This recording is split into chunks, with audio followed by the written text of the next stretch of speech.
اصل آپ کے سامنے جو مدعا بیان کرنا چاہ رہا تھا وہ مسئلہ فدق کے حوالے سے کہ یہ الزام صدیق اکبر رضی اللہ تعالیٰ پر لگایا جا رہا تھا کہ صدیق اکبر نے حصہ مار لی، اور یہ بڑے پڑھے لکھے لوگوں کی طرف سے، میرے کچھ کزنز ہیں، میرے کچھ دوست ہیں، ان کے ریفرنسز سے مجھ تک یہ بات پہنچی کہ جی ایسا ہو رہا ہے اور ہماری کتابوں میں۔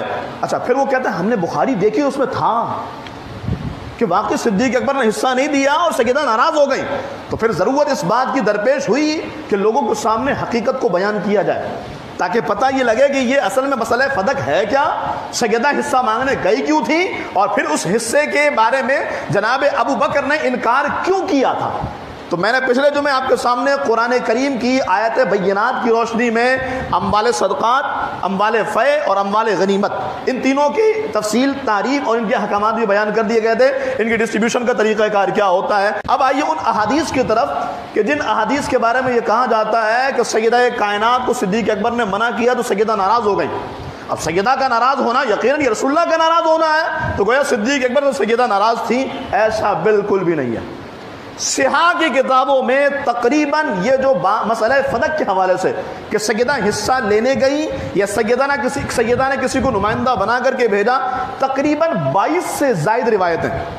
یہ تھوڑی سی علمی گفتگو ہے، علمی گفتگو ہے تو ظاہر علمی اختلاف کا حق بھی ہے، میری ویڈیو بھی لائیو ہے، علمی اختلاف کا حق بھی ہے، علمی اختلاف جو کرے گا ظاہر ہے اس سے میں گفتگو کرنے کو بھی تیار ہوں، ویسا نہیں کہ میں حسام الحرمین دکھانے کی بات کروں کہ مولانا صاحب مناظرے کا چیلنج کر رہے ہیں، ہاں وہ بات نہیں ہے۔ جہاں پر جو موضوع ہو اس اعتبار سے گفتگو کی جائے گی تو انشاءاللہ علمی اختلاف کرنے والوں کو علمی اختلاف کا حق حاصل ہے۔ تو جو روایتیں ہیں سیاح کی کتابوں میں، سیاح سے مراد 6 کتابیں، سیاہ ستہ، بخاری، مسلم، ترمذی، نسائی، ابن ماجہ، ابو داؤد، ان 6 کتابوں میں 22 سے زیادہ روایتیں ہیں کہ جس میں مسئلہ فدق کا ذکر ہے۔ اچھا ان 22 روایتوں میں سے 11 روایتیں وہ ہیں جو ابن شہاب زہری کے علاوہ راویوں کے طرق سے ہم تک پہنچی ہیں۔ ایک راوی ہے ابن شہاب زہری بھی کہا جاتا ہے، ان کے علاوہ سے 11 روایتیں جن میں ان کا ذکر نہیں آتا، ابن شہاب کا ذکر نہیں آتا، ان کے علاوہ کا ذکر آتا ہے۔ 11 روایتیں ایسی ہیں کہ جس میں یہ چیز ہوئی ہے کہ جس میں ابن شہاب زہری کا ذکر نہیں آیا۔ ان 11 روایتوں میں اتنا ذکر ہے کہ سیدہ عائشہ بیان کر دی ہیں، سیدہ فاطمہ ابو بکر کی بارگاہ میں آئیں، کہا ہمارا حصہ دے دو مسئلہ فدق میں سے اور باغ فدق میں سے، اور جو فدق کا اموال فے تھا اس میں سے ہمارا حصہ دے دو۔ جناب صدیق اکبر نے کہا بیٹی میرے محبوب علیہ السلام نے فرمایا کہ انبیاء کرام کی وراثت نہیں ہوتی، انبیاء کی جو وراثت ہوتی ہے وہ صدقہ ہوتا ہے، بس حدیث ختم۔ 11 جو روایتیں ہیں ان میں یہی تک ذکر ہے، آگے کوئی ذکر ہی نہیں ہے۔ تو یہ الزام لگانا کہ سیدہ ناراض ہو گئی تھی یہ جھوٹ ہے۔ اچھا پھر ابن شہاب زہری سے جو روایتیں ہیں نا اس میں 9 کے قریب روایتوں میں بھی اس کا ذکر نہیں ہے، 9 کے قریب ایسی روایتیں ہیں جس میں اس کا ذکر ہی نہیں ہے کہ سیدہ ناراض ہو گئیں یا سیدہ نے بات نہیں کی یا سیدہ نے گفتگو نہیں کی یا کچھ ایسا۔ کل کتنی ہو گئی ہے؟ 20 روایتیں۔ سیاح کی 20 کے قریب حدیثیں ایسی ہیں جس میں مسئلہ فدق کے حوالے سے سیدہ نے کسی کو بھیجا یا خود گئی، صدیق اکبر رضی اللہ تعالیٰ عنہ نے معاملہ سنا اور کہا بیٹی نبی کا جو مال ہوتا ہے یہ صدقہ ہوتا ہے، بس اس کے بعد کیا ہوا؟ کچھ بھی نہیں، بات ختم، حدیث مکمل۔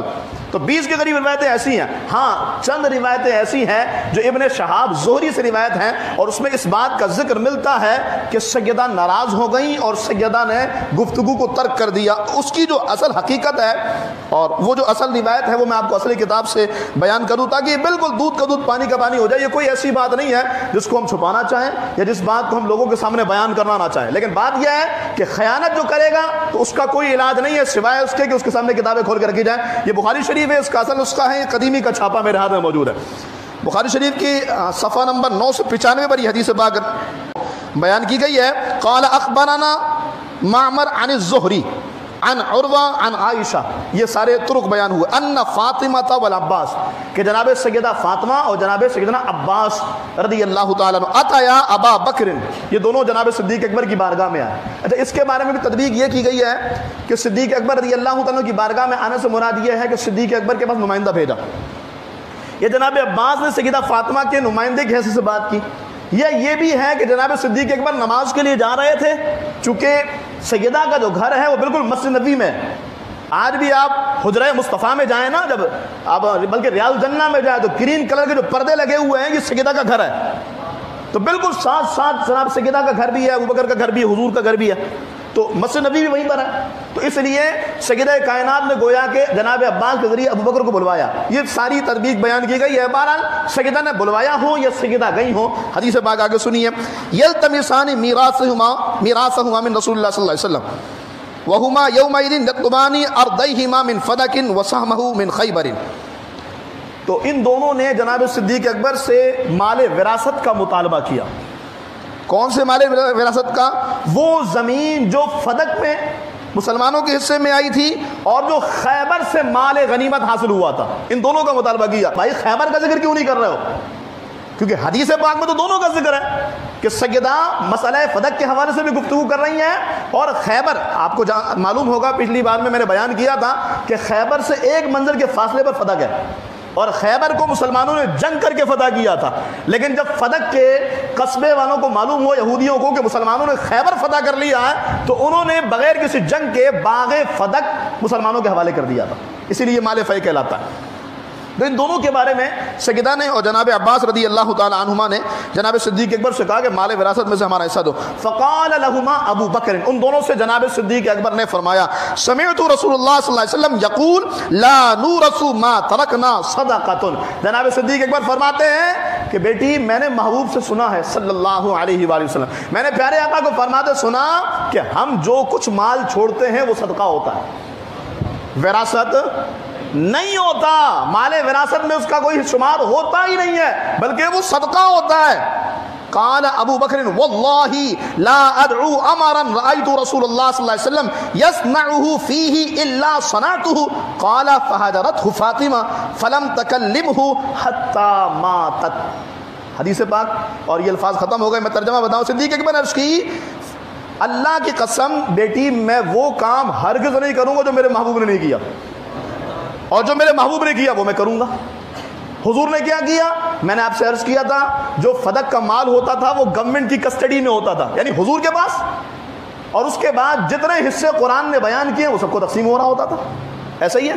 اور یہ مال غنیمت وہ ہوتا ہے جو ملکیت میں چلا جاتا ہے, فدق وہ ہوتا ہے جو ملکیت میں نہیں جاتا بلکہ گورنمنٹ کی کسٹڈی میں ہوتا ہے, کیونکہ اس کے مصارف اتنے زیادہ ہیں حتیٰ کہ تابعین کو بھی اس کے مصارف میں بیان کیا گیا, تو اس لیے یہ حکومت وقت کی کسٹڈی میں ہوتا تھا. تو جناب صدیق اکبر نے کہا پیارے محبوب جس طریقے سے اس مال کو اپنی کسٹڈی میں رکھ کر کے تقسیم فرمایا کرتے ہیں, میں بھی ویسے ہی کروں گا, میں کسی کی وراثت میں نہیں دوں گا. کہتے ہیں لا ادعو امرا رأيت رسول اللہ صلی اللہ علیہ وسلم يصنعه فيه, میں ایسا کوئی کام ہرگز نہیں کروں گا جو حضور نے کیا ہے, اور میں ایسے کام کو ہرگز نہیں چھوڑوں گا جو میں نے رسول اللہ صلی اللہ علیہ وسلم کو کرتے ہوئے دیکھا, الا صنعته, مگر میں اس کو کروں گا.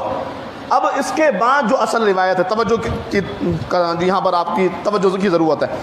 اصل جو روایت اس پر کہتا ہے کہ سیدہ ناراض ہو, قال فهجرته فاطمہ. اچھا, دوسری روایت میں فغضبت, جناب سیدہ ناراض ہو گئی اور جناب سیدہ نے جو ہے وہ بات چیت ترک کر دی. حتیٰ ماتت, یہاں کا سیدہ کا وصال ہو گیا.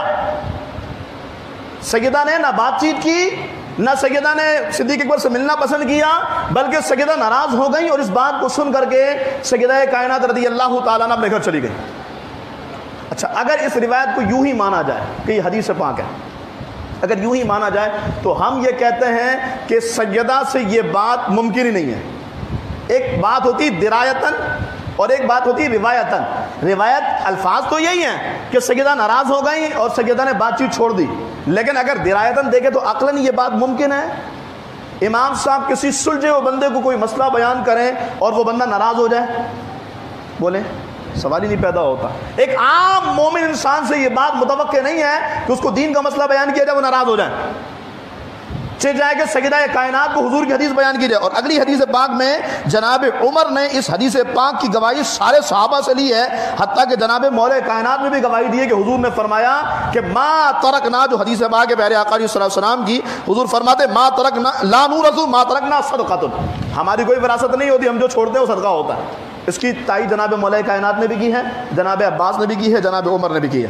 اچھا, تو ایک تو بات یہ ہو گئی, اس کا ایک جواب تو یہ ہو گیا کہ یہ حدیث پاک اگر اس کو مان لیا جائے تو یہ بات عقل کے خلاف ہے کہ سیدہ مال کے معاملے میں ناراض ہو گئی. دوسری بات اور بڑی واضح بات, یہ جو فرمان ہے نا, یہ جو قول ہے کہ سیدہ ناراض ہو گئی اور بات چیت چھوڑ دی, یہ حدیث پاک کا حصہ ہی نہیں ہے. چیلنج ہے تمام کالوں کو بالکل کھلا کھلا چیلنج ہے. اس بات کو حدیث پاک کا حصہ ثابت کر دیں کہ سیدہ ناراض ہو گئی, سیدہ نے بات چیت چھوڑ دی, صدیق اکبر سے کلام نہیں کیا, یاد ہے کہ سیدہ کا وصال ہو گیا. اس بات کو حدیث سے ثابت کر دیں. حدیث میں آپ کہیں مولانا صاحب آپ نے خود ہی تو پڑھی ہے کہ حدیث کے الفاظ نہیں ہیں. آپ سنیے, حدیث پاک کی راویہ ہیں جناب سیدہ عائشہ رضی اللہ تعالیٰ عنہ. اور تھوڑی سی گرامر میں ذکر کروں گا, جب کوئی عورت راویہ ہونا تو کہتے ہیں قالت, انہوں نے فرمایا. جیسے حدیث پاک شروع ہوئی ہے تو جناب سیدہ عائشہ سے مروی ہے قالت, لیکن آگے جب حدیث پاک مکمل ہوئی نا, صدیق اکبر نے کہا میں ہرگز اس کام کو نہیں چھوڑوں گا جو حضور نے کیا ہے. قالا, ابھی مؤنث کا صیغہ نہیں ہے, مذکر کا صیغہ آ رہا ہے. قالا فہجرتہ فاطمہ, یہ قالا کہاں سے آ گیا؟ اگر سیدہ عائشہ یہ کہہ رہی ہوتی جو راویہ ہیں تو وہ کہتی قالت, سیدہ عائشہ نے فرمایا کہ سیدہ فاطمہ نے ابو بکر کو سے ناراض ہو گئے, ان سے کلام چھوڑ دیا.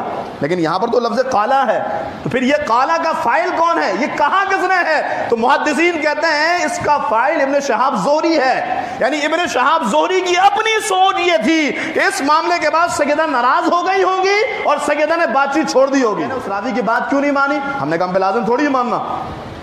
اور پھر دوسری بات یہ کہ میں نے آپ کو بتایا 20 روایتیں ایسی جس میں اس کا ذکر ہی نہیں ہے. ابن شہاب زہری کی چند روایتوں میں اس کا ذکر ہے, تو پتہ یہ لگا کہ جو دوسرے راوی ہیں وہ تو اس کا ذکر نہیں کر رہے. اگر واقعی سیدہ ناراض ہو کے چلی گئی تو دوسرے راویوں نے بھی بیان کرنا تھا, تو دوسرے راویوں نے حدیث وہاں پر چھوڑ دی جہاں پر ابو بکر نے کہا کہ میں وہ کام ہرگز نہیں کروں گا جو حضور نے نہیں کیا, اور وہ کام ہرگز نہیں چھوڑوں گا جو حضور نے کیا. تو جناب صدیق اکبر کی حدیث پاک یہاں پر مکمل ہو گئی. 20 راویوں نے یہاں تک بیان کیا. ابن شہاب زہری نے آگے ایک اپنا موقف بیان کر دیا کہ اس بات کو سن کے سیدہ ناراض ہو گئیں اور سیدہ نے بات چیت چھوڑ دی اور سیدہ وصال تک سیدہ ناراض رہیں. یہ ابن شہاب زہری کا قول ہے جس کا ماننا نہ ہماری ذمہ داری ہے نہ جس کا ماننا ہم پر لازم ہے. حدیث کا حصہ ہوتا کہ سیدہ عائشہ نے یہ کہا تو ہماری ذمہ داری ہوتی کہ ہم مانتے, لیکن چونکہ حدیث پاک کا حصہ نہیں ہے تو لہٰذا اس کا ماننا بھی ہماری ذمہ داری نہیں.